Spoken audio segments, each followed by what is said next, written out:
The Walter Cronkite School of Journalism and Mass Communication at Arizona State University is honored to be a supporter of Indian Country Today. Working with award-winning professors, Cronkite students learn news reporting, social media, shooting and editing videos, and producing content for communications industries. Cronkite's 15 professional programs give students the opportunity to cover critical issues throughout the U.S. and beyond.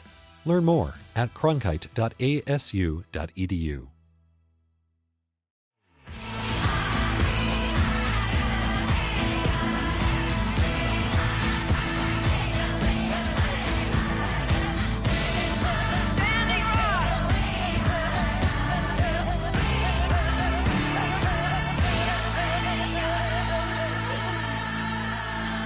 This is Indian Country Today.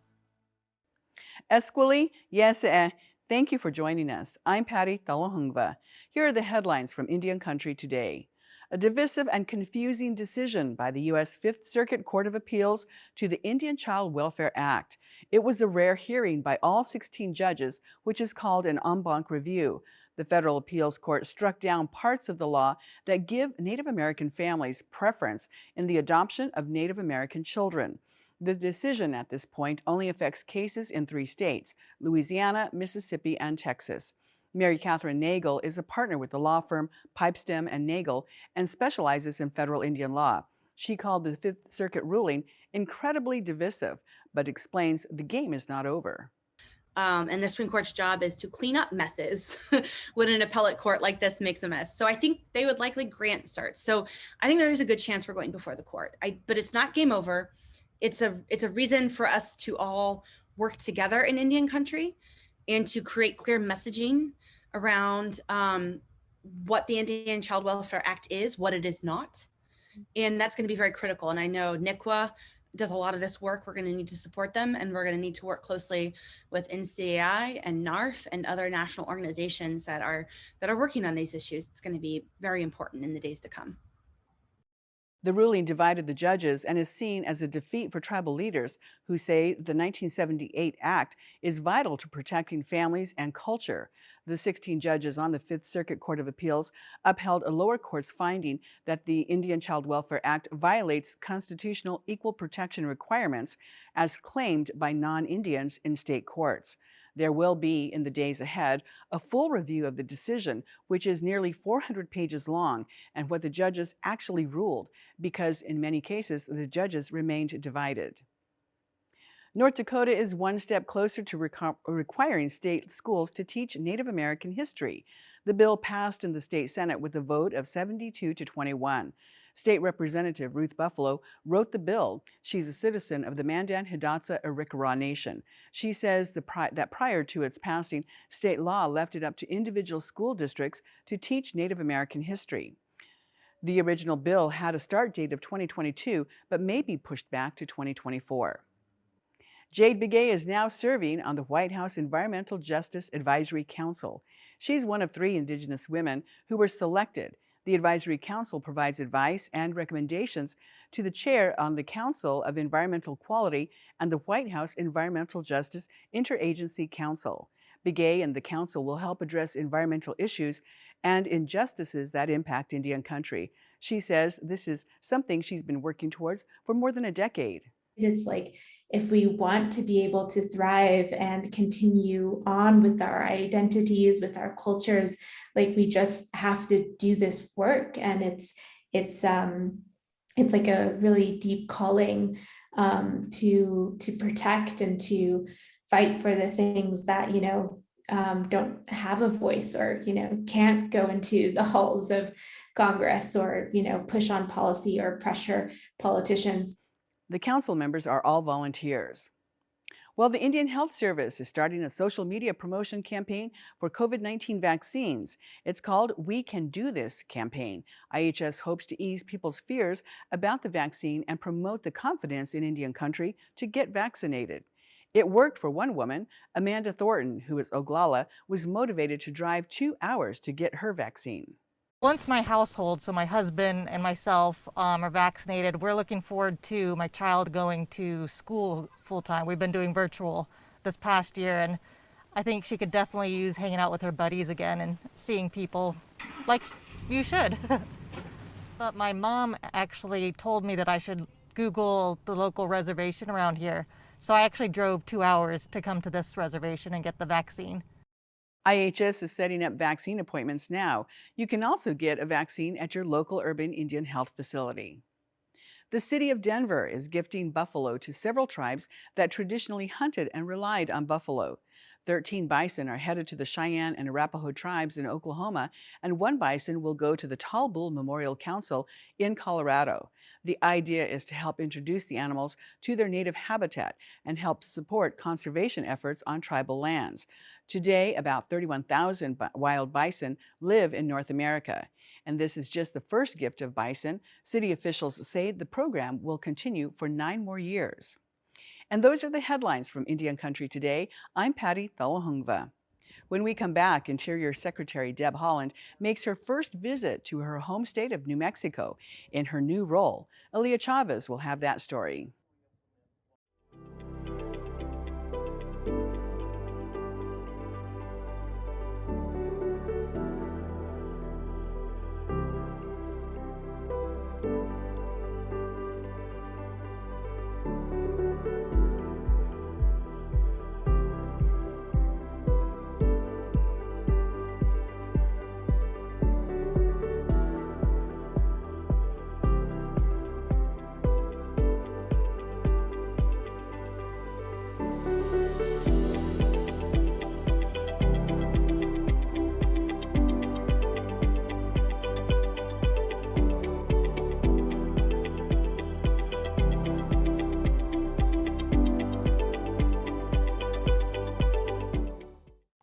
Interior Secretary Deb Haaland is just a few weeks into her new role, and she's already made her first visit to her home state of New Mexico. She met with tribal leaders and the state's senators. Aliyah Chavez was there, and she joins us now to give us the highlights. Welcome, Aliyah. Hi, Mark. Great to be here. So what was the day like for you? Oh, wow. It was just jam-packed with so much information. I think what turned into a visit by Secretary Haaland with Pueblo leaders actually ended up being quite a rare opportunity for Pueblo governors. As you mentioned, Secretary Haaland held a listening session with 9 Pueblo governors, and the state's governor showed up. There was both of New Mexico's U.S. senators were in attendance, and in addition, 1 New Mexico representative. And just what I heard from Pueblo leaders was that it was a really unique opportunity for them to just grab the ears of those top-ranking officials and, tell them what their concerns were. In addition to the policy, which is significant, it's also special for Pueblos to have a person from their community now in this role. And it pulls at the heartstrings. It does. A lot of the conversations that happened yesterday included Pueblo governors speaking in their native languages. A lot of them had the opportunity to get up and talk. And when all of them did, I counted that every single one of them spoke in their language. And I myself am from Santo Domingo, Pueblo. And so I understand Keres, and there's quite a few Keres speaking communities. And so just listening to what these governors had to say, a lot of them had, prayers for her of strength. Other people had words of encouragement, and it was just a really powerful moment to hear that. There was one really powerful moment that I wanted everyone to know about. It came from the All Pueblo Council of Governors Chairman, Wilfred Herrera Jr. And he said, a couple of years ago when you were running for Congress, you came to this space and we gave you prayers to have a healthy journey and a good journey. And now this was sort of a coming home. And what he said was, quote, "Today you return home, a symbol of our fulfillment of our faith, the answer to the prayers of our grandmothers and grandfathers over many generations. That prophetic time has come and we are grateful." There was just so many sentiments similar to that, and a lot of people were just, very happy overall. Our time has come. Thank you, Aliyah Chavez. Thank you. And we'll be right back.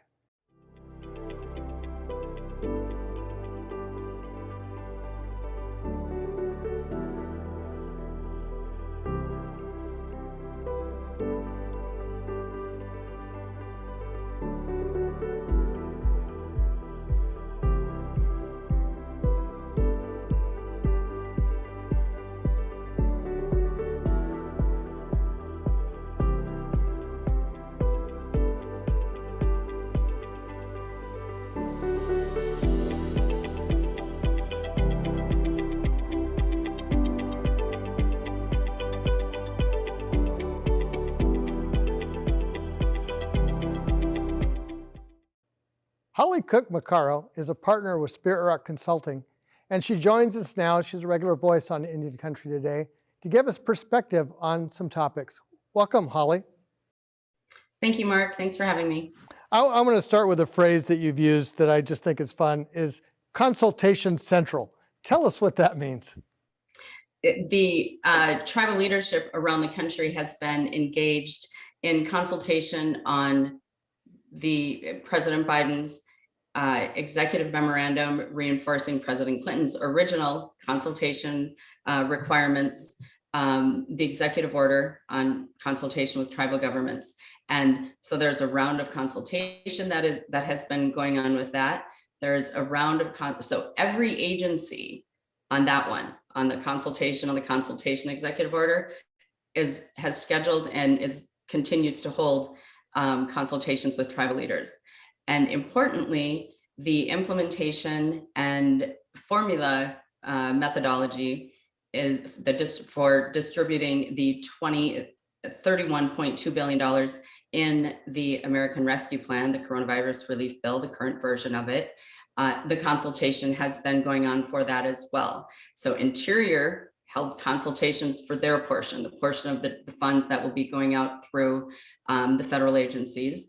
HHS has had consultations, and then just this past week, and actually just concluded on Monday of this week, the Department of Treasury, which is the lead agency in distributing that huge portion, that $20 billion that is going to relief to tribal governments. It's akin to the $8 billion that came out of the CARES Act that was so critical to Indian country last summer.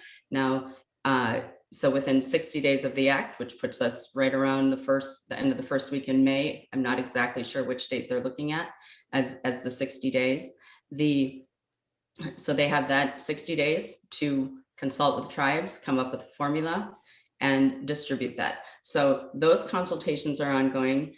Just this morning, they announced, last night, they announced additional consultations on the Capital Projects Fund.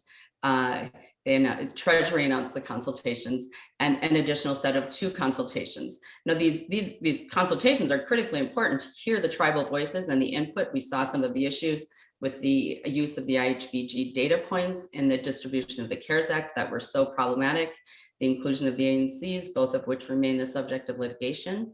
And so that input is critical. At the same time, it has kept tribal leaders very, very engaged on all of this. A lot of tribal resources are going towards briefing, prepping comments, and preparing input and reviewing a lot of these pieces. So I think really that is what has been the focus of tribal leaders and tribal governments over the last few weeks.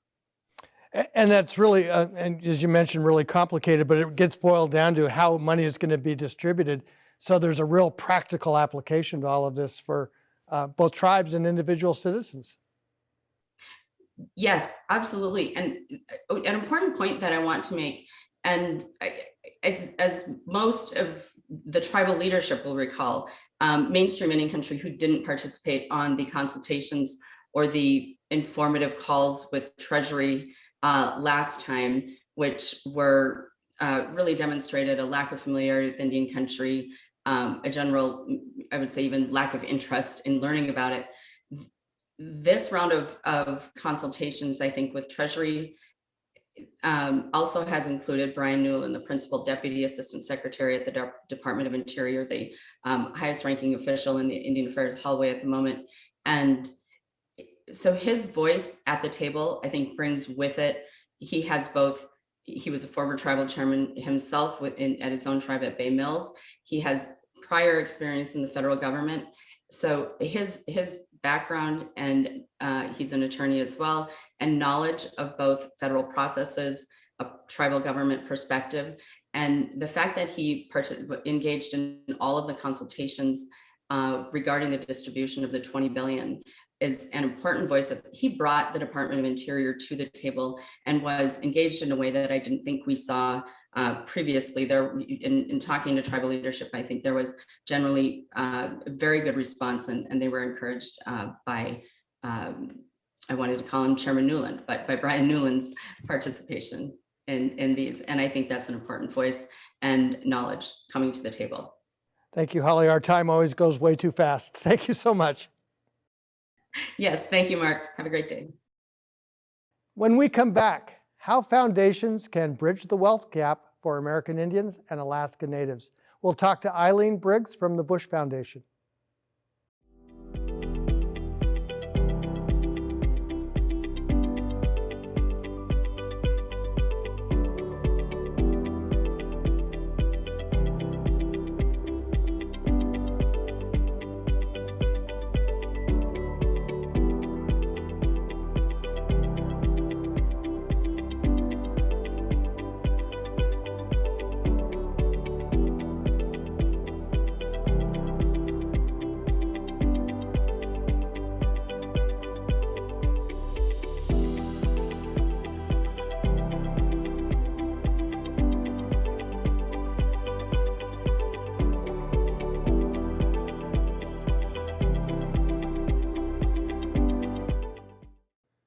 The Bush Foundation helps fund grants and opportunities to people in Minnesota, North Dakota, South Dakota, and the 23 nations that share that geography.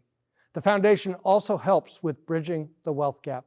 Today we're joined with Eileen Briggs, who joined the Bush Foundation in 2016 and directs the Nation Building and Government Redesign portfolio. Her work centers on supporting Native self-determination and helping governments solve problems by better understanding and designing for the people served. She's a member of the Cheyenne River Sioux tribe and has over 2 decades of experience working with tribal government, Native nonprofits, and tribal colleges. Eileen is a Bush Fellow and the Vice President of the Minneapolis American Indian Center Board of Directors. Welcome, Eileen. Thank you, Mark. I'm glad to be with you. Let's start by explaining this concept of a wealth gap. Yeah, so, a wealth gap are really this idea of the kind of wealth as we think about in this country, a lot of the challenges around whether people actually have the wealth to pursue opportunities like going to college or buying a home or starting a business. And for us at the Bush Foundation, we really did the research around this. And of course, there's been disparities for many, many decades. And we know that for the typical Black household in the United States, that we have 13 cents of wealth for every dollar that a white American household has. And for Native Americans, the last time it was really researched, this was about 10 years ago in 2000, it was 8 cents of wealth for every dollar of a white household in the country. Well, in addition to the financial accounting, which I think is really important, I like the idea that it sets a framework of there is a reason for how the government lands were taken and how now it's been this big hole to dig out of. And there's a reason for poverty. It's not just something that happened. That's right. I mean, I really think that there is a really necessary understanding that there have been race-based policies that have created the conditions and the situations in which all of our communities are really facing in this point. Everything from, as we well know in Indian country, about everything from the Dawes Allotment Act, all the way to the Homestead Act, all of those federal policies have affected our communities today. And we also know in the Black community, for many soldiers returning after World War II, they were not afforded the opportunity to participate in the GI Bill. And that may be true. I don't know that research has been done to find out if that has been true for Native people as well. But I would imagine that they probably ran into a lot of different challenges as well with that and other policies and federal opportunities that have built wealth for many Americans in this country. So what are some of the strategies that you see working for the Bush Foundation? Well, one of the strategies that we've really been thinking about is this opportunity. Our purpose of our foundation is to make the region better for everyone. And we believe that addressing wealth gaps is one of the most important things that we can do for our region. And currently, the Bush Foundation is committing $100 million to seed 2 community trust funds that will support wealth building in Native American and Black communities in our region through grants to individuals. One of the things that I think is so extraordinary about the Bush Foundation is that it has a long view. It's not in a hurry to do some of these things. It's how are things going to evolve over time? And that's really missing from the foundation world, where you get a grant and you're supposed to have a end of the year report saying you fixed the problem. Yeah, I do think that we really have an opportunity at the Bush Foundation, hopefully to inspire other philanthropic organizations to take not only just those long views, but to think differently about how we respond to community and really try to do good grant making that is in line with that community's efforts to meet its needs, to evaluate its own effort itself, and also to think about how you help support organizations to be in the driver's seat about how grants are best going to be used. The other thing I think that's striking about the work you all do is the focus on a region. How important is that? Well, I, as somebody who came from working in my tribal community, I've really noticed, particularly in South Dakota, there's very few philanthropic organizations that have a footprint that serve, particularly for South Dakota. And it's been really important to have a foundation that has deep connections with communities, builds its relationships with people, is focused on people as well, not just organizations. And it creates that cross education and I would say like sort of fertilization amongst people to share ideas and to be inspired and equipped and connected to one another so that they can create the kind of changes together. Because sometimes you can't be understood or heard in your own community. Sometimes it's like, yeah, we know how that person is. But when you get to be connected or bring an idea from someplace else, it really can sometimes get traction. And regionally, I found it to be really powerful because it's relatable. That's a place you've been to. It's not so far away that you can't relate to those communities. Well, indeed, you mentioned investing in people, and the Bush Fellows is a good example of that, and you are one. Yeah, I think that's one of our most known programs in the region. It's basically a premier leadership and development opportunity for individuals to really grow themselves as a leader, who are seen as people who have the opportunity to make a greater impact in the region and beyond, and a chance to have an investment in yourself, both for formal education or individual education as you might choose. And so those fellowships provide $100,000 for I think it's 2 years of learning for yourself. And that really is another long-term thing, because you don't know in those first 2 years, you may not see the results, but 10 years, 15 years, that's when you really get the payoff on something like that. That's right. We've seen many Bush Fellows who are in our region making impact and being leaders, particularly in this pandemic. We have one former Bush Fellow who's been one of the lead epidemiologists helping to think about the COVID response and some of that work. So there's just a number of different things that you see people really leveling up, if you will, into another role or another opportunity because of that investment. The $100 million, that is such a big number, but it comes down to practical 1, 2, 3 steps. What are kind of the first steps with that? The first steps for that for us is we are actually right now currently seeking stewarding organizations who will raise their hand and say, we're interested in being that organization. So we're in a selection, in hand period, if you will. So we have an open opportunity for the next 4 months for organizations to say they'd like to step forward, and we're looking for organizations or collaborations of organizations who are interested in carrying that work out for the Black community as well for the Native community. So we see $50 million going to each group. And then we'll actually select that stewarding organization by the end of the year. And then they'll go into a design phase where they'll really engage with their community to design the kind of program that will best fit their community. And that's real. I think it's so different than, again, most philanthropy, is that the community will be involved all the way through this process. Yes, all the way through. We are engaging a community advisory board that's going to help us as we sort of vet these finalists that actually will end up being the stewarding organization. We also will see the community organization engaging more directly with the community, because bottom line, an organization, we're going to get these dollars are going to go to individuals in the communities for we're making suggestions like perhaps a down payment on a home, helping with their education, or maybe starting or growing a business. But that's our suggestion, and how that actually plays out for those respective communities really needs to be in concert with how that community sees wealth, sees the opportunity, and wants to prioritize their eligibility. Thank you so much, Eileen. Thank you for having me. And that's a slice of our Indigenous world. Thank you for watching. We will be back with another edition tomorrow. I'm Mark Trahan. Sometimes you got to take a stand just because you know you can. Oh, you got to run, you got to run.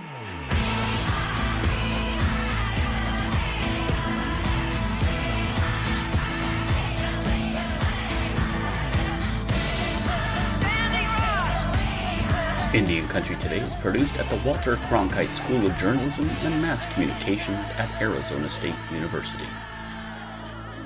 This is Indian Country Today.